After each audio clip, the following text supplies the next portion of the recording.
जो नैतिकता का सबसे ज्यादा पाठ पढ़ाते थे उनमें नैतिकता है ही नहीं।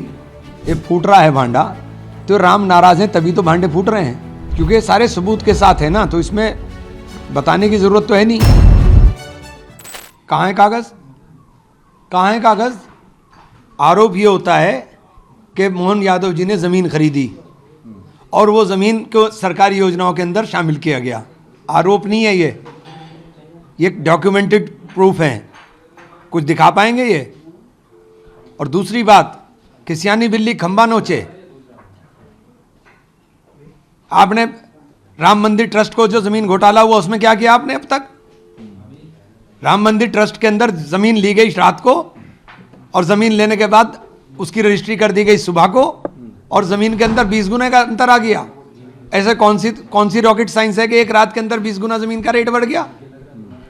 बीजेपी ने अपने काउंटर में आपने बोला कि प्रूफ नहीं है, और उन्होंने बोला कि जो फर्स्ट लैंड ग्रैबिंग का केस जो आया था इसमें यह था कि Karnataka industrial area development board 2024 में जब कांग्रेस की सरकार थी वो देना था एरोस्पेस और डिफेंस डेवलपमेंट के लिए, मगर वो एक प्राइवेट ट्रस्ट को दे दी गई। वो कह रहे हैं कि ये पहला एक केस है, प्रूफ की बात कर रहे हैं, आप उस पर कैसे कहोगे? मैं कह तो रहा हूँ कि जितना ये बोल रहे हैं या जितना ये बता रहे हैं, इनके पास सबूत क्या है कि आप खड़गे साहब को और उनका नाम इन्वॉल्व कर रहे हैं कि सियानी बिल्ली खंबा नोचे भैया, और कुछ नहीं है।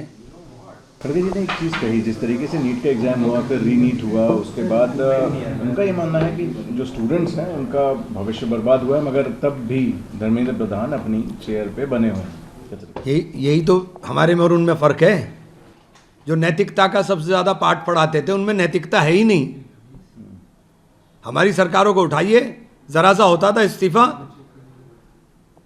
हालांकि बाद में प्रूफ भी नहीं हुआ, कोई आरोप उनके ऊपर सिद्ध नहीं हुआ, लेकिन इस्तीफे हुए हैं। ये था फर्क हमारे में और आप में।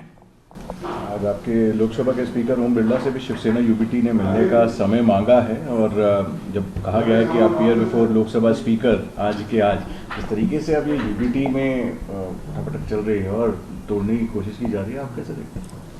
देखिए, यूबीटी को हो या टीएमसी को हो, ये सब जो लोग जीत करके जिस विचारधारा पे आए थे उस पार्टी को छोड़ करके जा रहे हैं, तो ये पूरी तरह से जो संवैधानिक प्रावधान है उनके विरुद्ध है।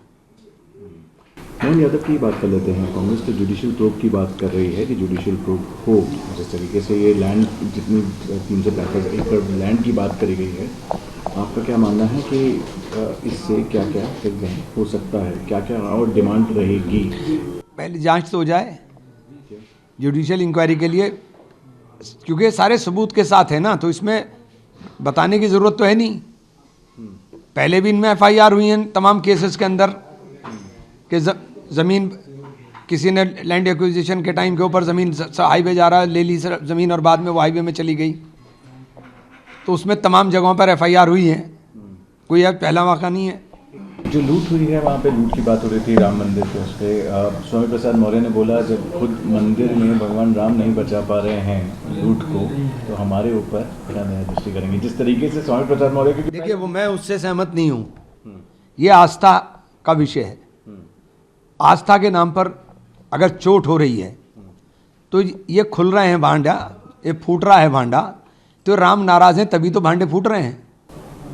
आखिरी प्रश्न मेरा रहेगा, लखनऊ से बात कर लेते हैं। मुख्यमंत्री योगी आदित्यनाथ ने कहा है, जब अभी कुछ दिन पहले घटना हुई थी फायर की, उन्होंने बोला कि कोई भी कोचिंग सेंटर या नर्सिंग होम बेसमेंट में नहीं खोलेगा। कैसे देखते हैं इस कदम को उत्तर प्रदेश? देखिए, केवल सरकार काफ़ी नहीं है इसके लिए पेरेंट्स को भी जागरूक होना पड़ेगा। अपने बच्चों को ऐसे संस्थानों के अंदर बिल्कुल ना भेजें जहाँ सुरक्षा के पर्याप्त इंतजाम ना हो। ये इसलिए कह रहा हूँ कि जब तक ये संस्थानों के ऊपर इस तरह की चोट नहीं करेंगे तो लोग अपनी ये सिस्टम नहीं सुधारने का काम करेंगे। तो पहला, अभिभावक इस बात का ध्यान रखें, ऐसे संस्थानों को छोड़ दें। जब वह संस्थान छूटेंगे तो फिर खुद ब खुद बनाना शुरू करेंगे वो।